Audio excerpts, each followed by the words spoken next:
एकनाथ शिंदेंनी मुख्यमंत्री असताना सुरू केलेली आनंदाचा शिधा योजना अखेर बंद।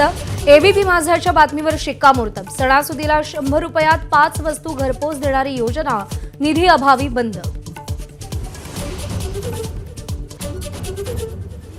विधिमंडळाच्या रिक्त कर्मचाऱ्यांचा मुद्दा सुधीर मुनगंटीवारांनी सभागृहात मांडला।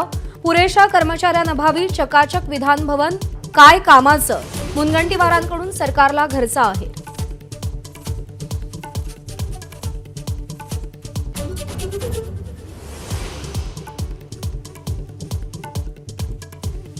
कोरटकर प्रकरणी हायकोर्टात सुनावणी पूर्ण। सरकारची बाजू ऐकून योग्य निर्णय द्या, कोल्हापूर कोर्टाला सूचना। कोरटकरला दिलेला दिलासा आजच संपल्यानं कोल्हापूर कोर्टाचा आदेश रद्द करण्याची गरज नसल्याचा निर्वाळा।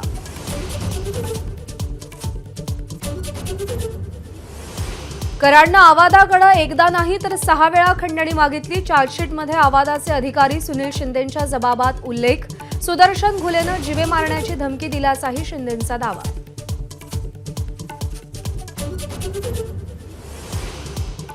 आमदार प्रकाश सोळंके यांचा जवळचा कार्यकर्ता सुशील सोळंकेचा आणखी एक व्हिडिओ व्हायरल। सुशील सोळंकेची तहसील आणि पोलीस प्रशासनाला शिवीगाळ आणि दमदाटी।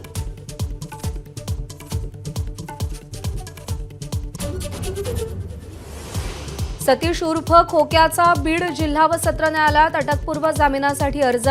जामीन अर्जावर उद्या सुनावणी। खोक्याच्या अटकेसाठी पोलिसांच्या 2 टीम रवाना।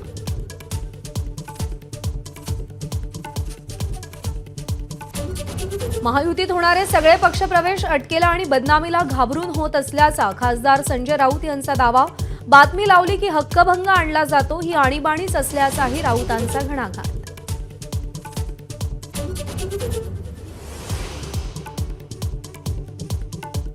जळगावच्या नशिराबादमध्ये अंगावरून गाडी गेल्यानं 3 मजुरांचा मृत्यू।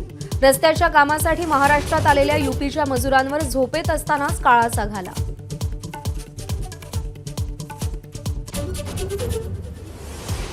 आपल्या देशाचा उल्लेख भारत असाच करा, इंडिया हे देशाचं नाव नाही।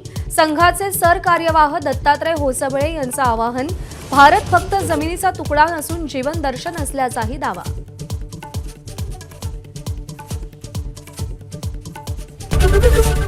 एबीपी माझा, उघडा डोळे बघा नीट।